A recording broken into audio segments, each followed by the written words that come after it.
السلام علیکم ورحمۃ اللہ وبرکاتہ۔ الحمد للہ وکفا وسلام علی عبادہ الذین اصطفیٰ اما بعد۔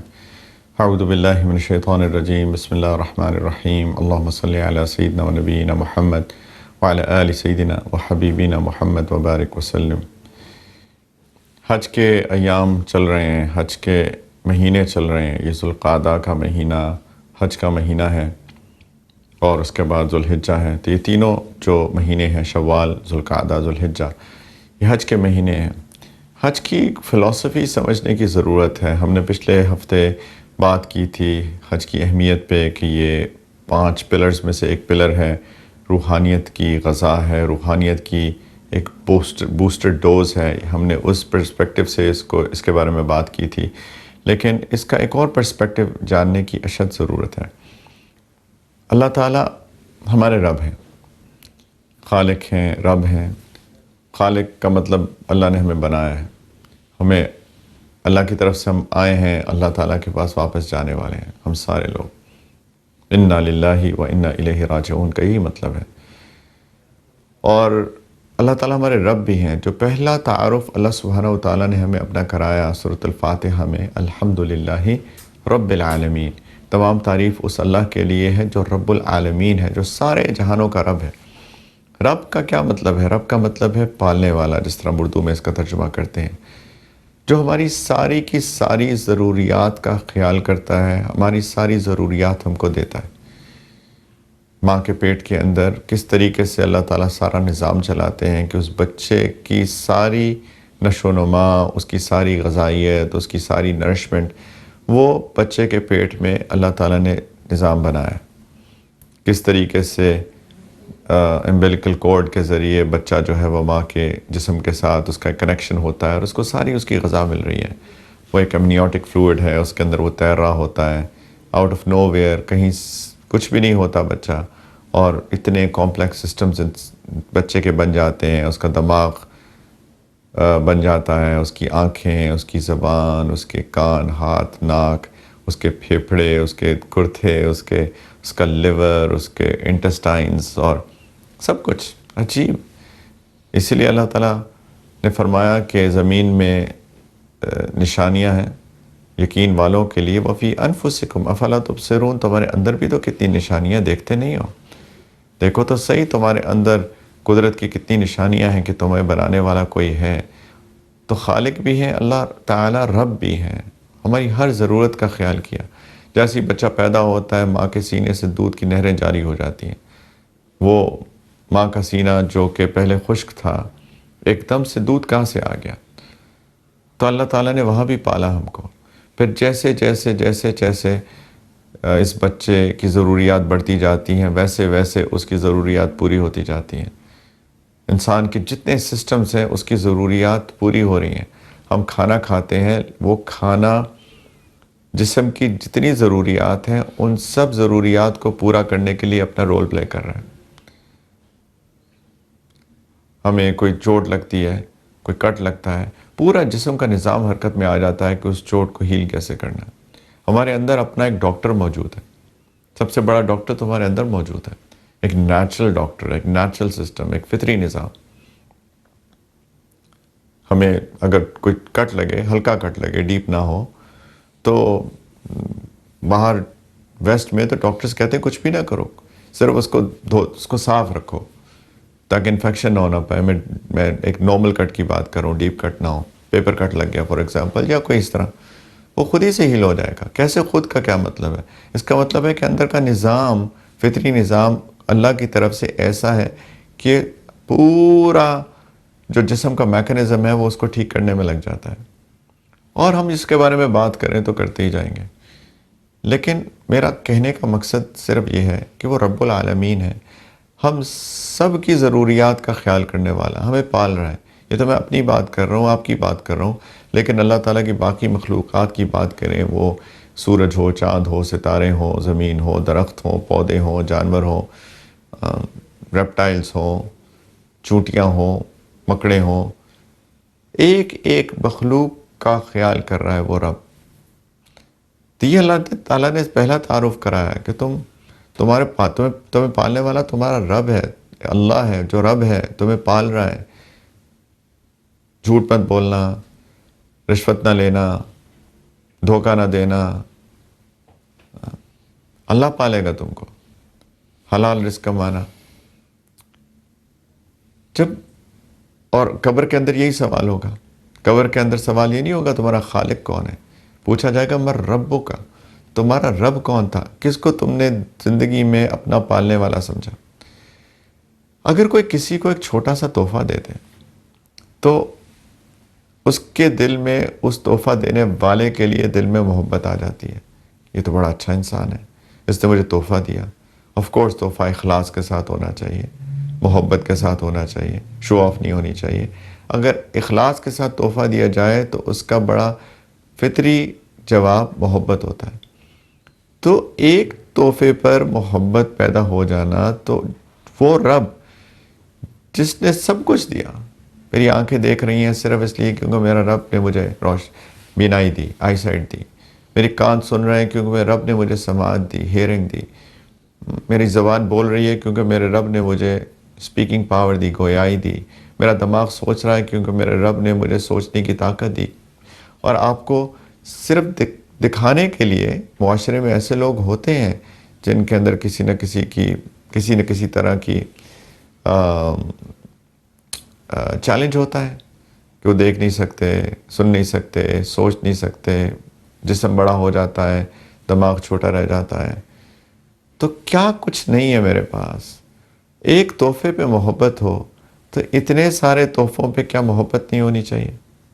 یقیناً ہونی چاہیے. لیکن اس کے لیے تفکر چاہیے. کتنے لوگ ایسے بھی ہیں جو کہتے ہیں رب ہی کوئی نہیں ہے، مجھے خدا نہیں ہے، معاذ اللہ. سبحان اللہ. یعنی یہ تو عجیب سی بات ہے کہ انسان ماں کے پیٹ سے آؤٹ آف نو ویئر تخلیق ہو کے دنیا میں آ گیا اور اتنا بڑا انسان بن گیا، اور اب کوئی کہتا ہے کہ خدا نہیں ہے. تو جو تفکر کرتا ہے، جو سوچ کرتا ہے، جو سوچتا ہے، اس کو نہ صرف خدا کی معرفت ہوتی ہے، نہ صرف وہ اللہ کو پہچانتا ہے، بلکہ اس کو اس اللہ تعالیٰ سے محبت بھی ہوتی ہے کسی نہ کسی درجے کی. اور اللہ تعالیٰ چاہتے ہیں کہ وہ درجہ شدید محبت کا درجہ ہو. والذین آمنوا اشد حبا للہ. ایمان والوں کو اللہ سے شدید محبت ہوتی ہے، اور شدید محبت ہونی چاہیے. اور اس کے لیے جیسے میں نے عرض کیا، اس کا ایک طریقہ کار یہ ہے کہ اللہ تعالیٰ کی نعمتوں پہ غور کیا جائے. جب انسان اللہ کی نعمتوں پہ غور کرے گا، اللہ تعالیٰ سے شدید محبت ہو جائے گی. تو محبت کا تو تقاضا ہے کہ محبوب سے باتیں ہوں، محبوب کا دیدار ہو، محبوب کے گھر جایا جائے. اچھا ایک اور چیز بھی یاد رکھیں کہ صرف اللہ تعالیٰ ہم سے ڈیمانڈ نہیں کر رہے کہ ہمیں اللہ سے محبت ہو. ایمان والوں کو اللہ تعالیٰ بھی اپنی ساری مخلوقات سے محبت کرتے ہیں، ساری مخلوقات سے، جس کے اندر سب سے اشرف المخلوقات تو انسان ہے. اور اس انسان میں بھی جو اللہ کو مانتا ہے، جو اللہ کی مانتا ہے، اس سے اللہ تعالیٰ کو اور بھی محبت ہے. اللہ ولی الذین آمنوا. اللہ تو ایمان والوں کے دوست ہیں، ان کے پروٹیکٹر ہیں، ان کے کیئر ٹیکر ہیں. تو مخلوقات میں انسان میں وہ لوگ جو اللہ پر ایمان لائے اور اللہ کی مانتے بھی ہیں، اللہ کی بات مان کے بھی چلتے ہیں. اللہ تعالیٰ نے ان کو اپنا ولی کہا. الا ان اولیاء اللہ لا خوف علیہم ولا هم یحزنون الذین آمنوا وکانوا یتقون. یہ جان لو یہ اللہ کے ولی ہیں، اللہ کے دوست ہیں، نہ ان کو کوئی خوف ہوگا نہ غم ہوگا. یہ کون لوگ ہیں؟ جو ایمان لاتے ہیں اور تقوی اختیار کرتے ہیں، یعنی اللہ کو بھی مانتے ہیں، اللہ کی بھی مانتے ہیں. تو اللہ بھی محبت کرتے ہیں. یہ جو اللہ تعالیٰ بلا رہے ہیں نا اپنے گھر کہ زندگی میں ایک دفعہ تو آؤ. وَلِلَّهِ عَلَى النَّاسِ حِجُّ الْبَيْتِ مَنِ اسْتَطَاعَ إِلَيْهِ سَبِيلًا. کہ لوگوں پر لازم ہے کہ بیت اللہ کا حج کریں جو بھی اس سفر پہ جانے کی استطاعت رکھتا ہو. اللہ تعالیٰ بلا رہے ہیں، اپنی محبت میں بلا رہے ہیں. میرا گھر ہے، آؤ. دنیا میں انسان اللہ تعالیٰ کا دیدار نہیں کر سکتا ہے، لیکن اللہ تعالیٰ نے ایک سٹرکچر بنوایا جس کو اللہ تعالیٰ نے اپنا گھر کہا. اللہ تعالیٰ وہ رہتے نہیں ہیں، لیکن اس کی نسبت اللہ کی طرف سے ہے. تو جس کو اللہ سے محبت ہوگی وہ چاہے گا کہ اللہ کا دیدار تو نہیں ہو سکتا، محبوب کا دیدار تو نہیں ہو سکتا، لیکن اس گھر کو جس کو اللہ تعالیٰ نے اپنا گھر کہا ہے، اس گھر کا تو دیدار کریں۔ یہ جو دیوانہ وار چکر لگاتا ہے، طواف ہوتا ہے، یہ اصل میں اس محبت کا اظہار ہے جو ایک ایمان والے کو اپنے رب سے ہے۔ یہ ہے حج کا فلسفہ۔ اللہ تعالیٰ بلا رہے ہیں اپنی بندوں سے اپنی محبت کے لیے کہ اے میرے بندو، اے ایمان والو، مجھے تم سے محبت ہے، آؤ اور میرے گھر کا طواف کرو، اس کا دیدار کرو، 2 کپڑے پہن لو، دنیا کو چھوڑ دو، تم امیر ہو کہ فقیر ہو، وزیر ہو کہ جو بھی ہو، سارے ایک جیسے کپڑے پہن کے میرے پاس آ جاؤ، میرے گھر کا طواف کرو۔ ایک میدان ہے، عرفات ہے، وہاں پہ نکل جاؤ 9 ذوالحجہ کے دن، اور وہاں پہ مجھ سے مانگو، میں تمہیں دوں گا، توبہ کرو، میرے پاس آؤ۔ یہ اللہ تعالیٰ کا مطالبہ ہے، کیونکہ اللہ کو اپنے بندوں سے، ایمان والوں سے محبت ہے، اور اللہ تعالیٰ چاہتے ہیں کہ اس محبت کو ریسیپروکیٹ کیا جائے، اس محبت کا ایمان والے بھی تو اظہار کریں۔ تم اللہ کی محبت کا اظہار ہے حج، اس لیے حج پہ جائیں، اللہ سے محبت کا اظہار کیجئے، اور جیسے جانا چاہیے ویسا جائیے، کوئی بے حیائی نہ ہو، کوئی گناہ نہ ہو، اللہ کی نافرمانی نہ ہو، لڑائی جھگڑا نہ ہو، خالصتاً صرف للہ، لوجہ اللہ، اللہ کو راضی کرنے کے لیے، اللہ کے لیے خالصتاً۔ اگر آپ کو کسی سے محبت ہو اور آپ کسی کو کہیں کہ آؤ میرے گھر آؤ، میرے گھر آؤ، میرے گھر آؤ، اور بہت شدید محبت ہو آپ کو، اور وہ انکار کرتا رہے، میں نہیں آتا، میں نہیں آتا، میں نہیں آتا، یہ بڑی فطری چیز ہے کہ آپ ناراض ہوں گے، مجھے تم سے اتنی محبت، میں تو اپنے گھر بلا رہا ہوں، تم نہیں آتے۔ اسی طرح اللہ تعالیٰ بھی فرماتے ہیں کہ اگر نہیں آؤ گے تو میں تم سے ناراض ہو جاؤں گا۔ اللہ تعالیٰ فرما رہے ہیں وہی آیت کا آخری حصہ کہ وَلِلَّهِ عَلَى النَّاسِ حِجُّ الْبَيْتِ مَنِ اسْتَطَاعَ إِلَيْهِ سَبِيلًا وَمَنْ كَفَرَ، اور اگر کوئی انکار کر دے گا حج پہ آنے سے فَإِنَّ اللَّهَ غَنِيٌّ عَنِ الْعَالَمِينَ، اللہ کو کوئی پرواہ نہیں ہے سارے عالموں کی۔ یہ ناراضگی کا اظہار ہے، پھر مجھے پرواہ نہیں ہے، یہ تو بڑی خطرناک بات ہے، اللہ ناراض ہو جائے، میں حج پہ نہ جاؤں اور اللہ کو ناراض کر دوں۔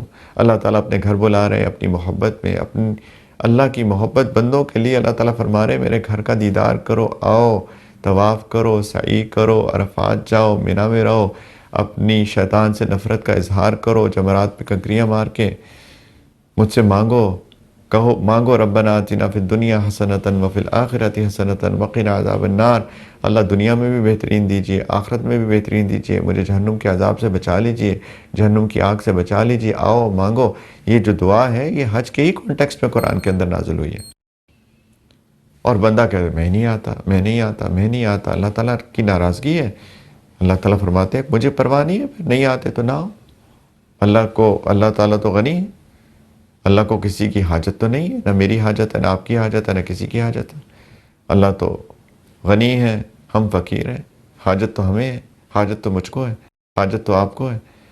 تو پلیز اللہ کی محبت میں حج کا ارادہ کیجیے، نیت کر لیں، پرائیورٹی نمبر 1 بنائیے، کوشش کیجیے کہ اسی سال چلے جائیے اگر جا سکتے ہیں، ورنہ اگلے سال جانے کی نیت کر لیجیے، جو جا سکتا ہے، جس کے پاس مال ہے۔ مال میں پرائیورٹی نمبر 1، ہم نے پچھلے ہفتے اس کے بارے میں بات کی تھی، اگر مال ہے تو پرائیورٹی نمبر 1 حج کو بنائیے پلیز، خاص طور پہ وہ لوگ جن کو اللہ نے بہت مال دیا ہے۔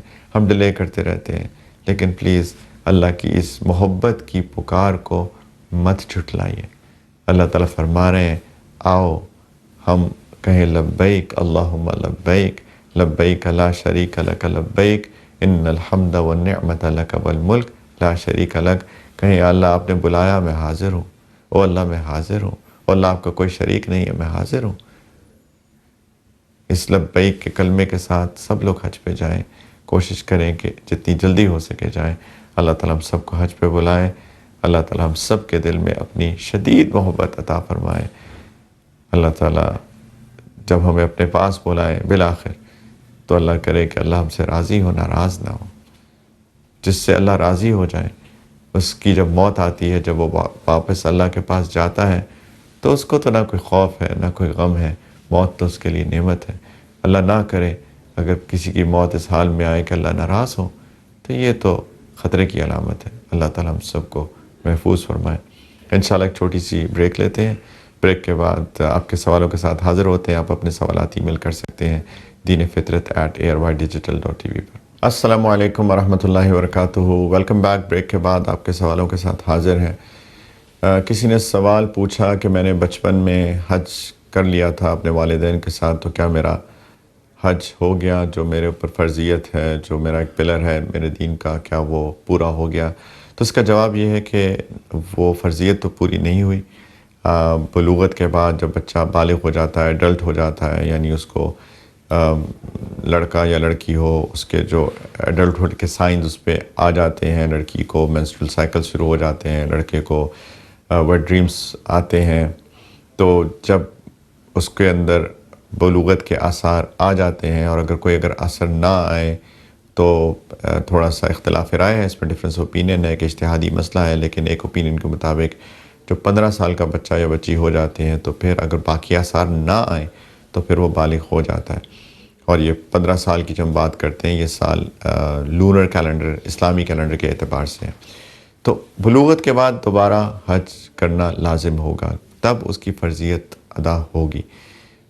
تو اگر کسی نے بچپن میں حج کیا ہے اپنے والدین کے ساتھ، تو جب بالغ ہو جائیں اور بلوغت کے بعد اگر باقی ساری ریسورسز ہیں، جو حج کی کنڈیشنز ہیں، اگر وہ فلفل ہو جاتی ہیں، وہ شرائط پوری ہو جاتی ہیں حج پہ جانے کی، تو پھر دوبارہ حج پہ جائیے، تاکہ جو زندگی کا ایک دفعہ حج پہ جانے کا فریضہ ہے وہ پورا ہو سکے۔ کچھ لوگ یہ بھی سوال کیا کہ کیا میں اپنے بچے کو جو کہ بالغ ہو چکا ہے، اس کو حج پہ میں اپنے خرچے پہ لے کر جا سکتا ہوں؟ کیا میرے بچے کا فرض حج پورا ہو جائے گا؟ تو اس کا جواب ہے جی، بالکل ہو جائے گا۔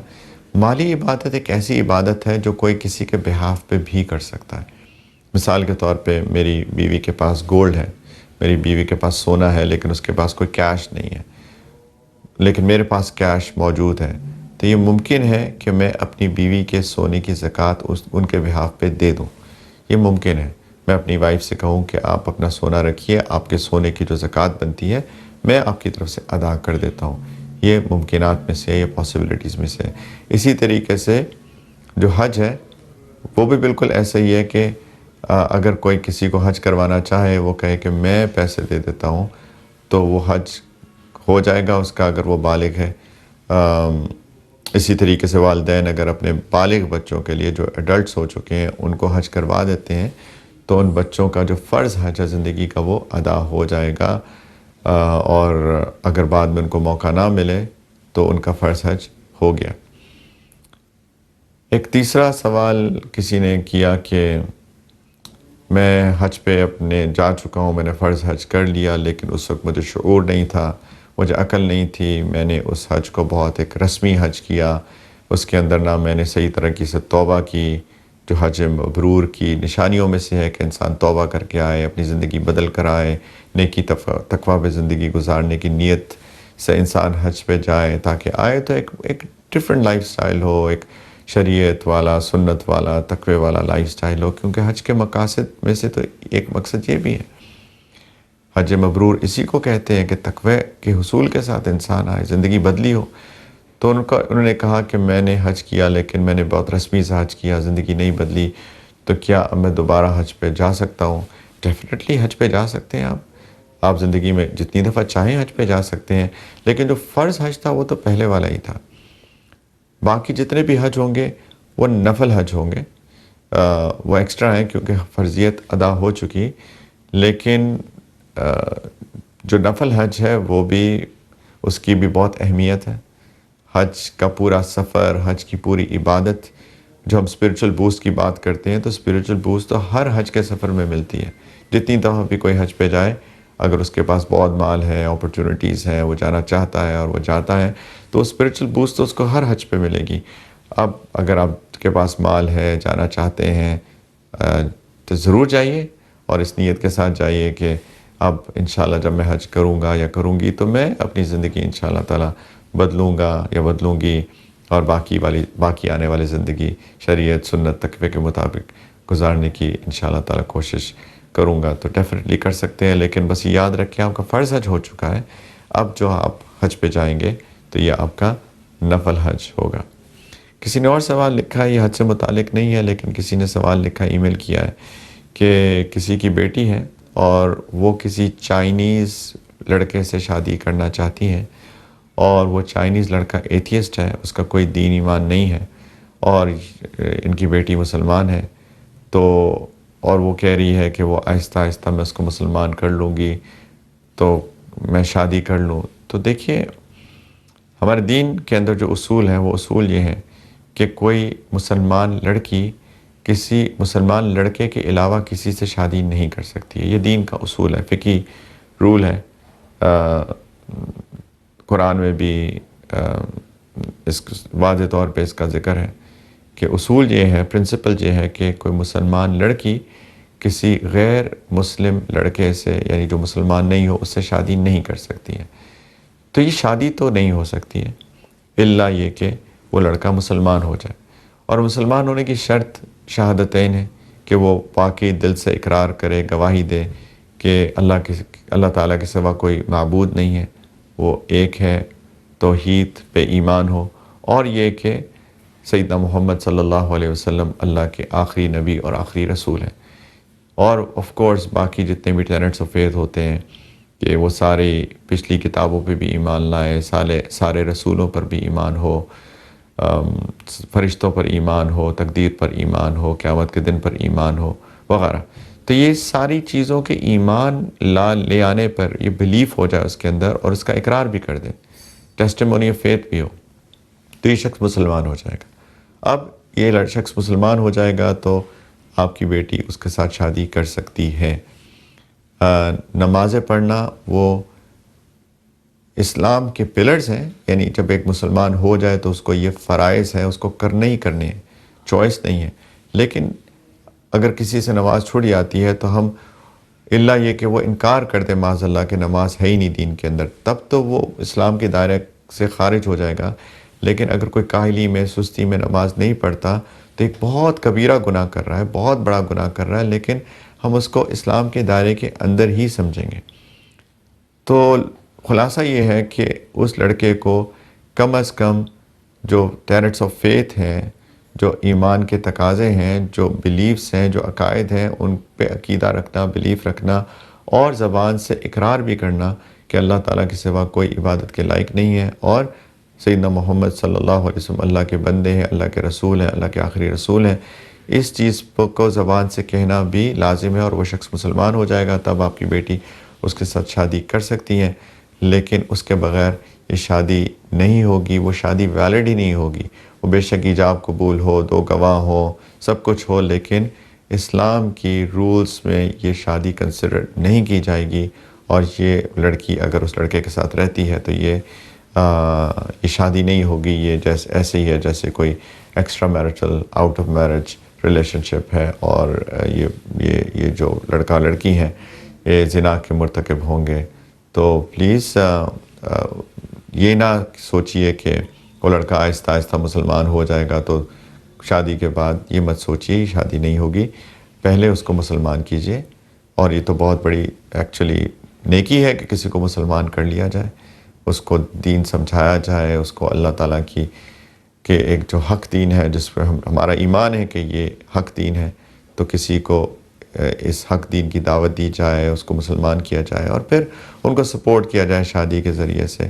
آپ نے یہ بھی لکھا کہ میری بیٹی جو ہے اس اسلام میں اسٹرانگ نہیں ہے، تو اپنی بیٹی کو کہیے کہ تم تو ایک بہت بڑا کام کر سکتی ہو کہ تم خود اسلام میں اسٹرانگ ہو، تاکہ تم جس سے شادی کرنا چاہتی ہو وہ مسلمان ہو جائے تو اس کے اسلام سکھانا، لیکن اس کو اسلام تبھی سکھا پاؤ گی جب تم خود اسلام کے اندر اسٹرانگ ہوگی۔ تو یہ تو ترغیب دینے کی بھی بات ہے کہ آپ اپنی بیٹی کو ترغیب دیجئے کہ وہ خود اسلام کے اندر اسٹرانگ ہو، خود اسلام کا علم حاصل کرے، خود سے سارے اعمال کرے، فرائض کی پابندی کرے، اور باقی جو اسلام کے ساری کیٹیگوریز ہیں اس کے اندر عبادات تو ہیں ہی ہیں، لیکن معاشرت ہے، معاملات ہے، اخلاقیات ہے، سب کا دین، سب کا علم حاصل کرے اور خود اسٹرانگ ہو، تاکہ اپنے جو بعد میں ہونے والا شوہر ہے جب وہ مسلمان ہو جائے گا اور پھر اس کی شادی ہو جائے گی تو اس کو اسلام سکھائے. تو یہ تو 2 in 1 ہے، دوہرا اجر ہے، اس کو مسلمان کرنے کا بھی اور پھر اس کو اسلام سکھانے کا بھی. تو اللہ تعالیٰ آسانی کا معاملہ کرے، ہم سب کو دین کی سمجھ بھی عطا فرمائے اور دین پر چلنے کی توفیق بھی عطا فرمائے. آپ اپنے سوالات ای میل کرتے رہیے، انشاءاللہ اگلے ہفتے پھر حاضری ہوگی ایک نئے ٹاپک کے ساتھ اور آپ کے سوالات کے جواب کے ساتھ. دعا میں یاد رکھیے گا. اللہ تعالیٰ ہم سب کا حامی و ناصر ہو. جزاکم اللہ خیراً. وآخر دعوانا ان الحمدللہ رب العالمین. السلام علیکم ورحمۃ اللہ وبرکاتہ.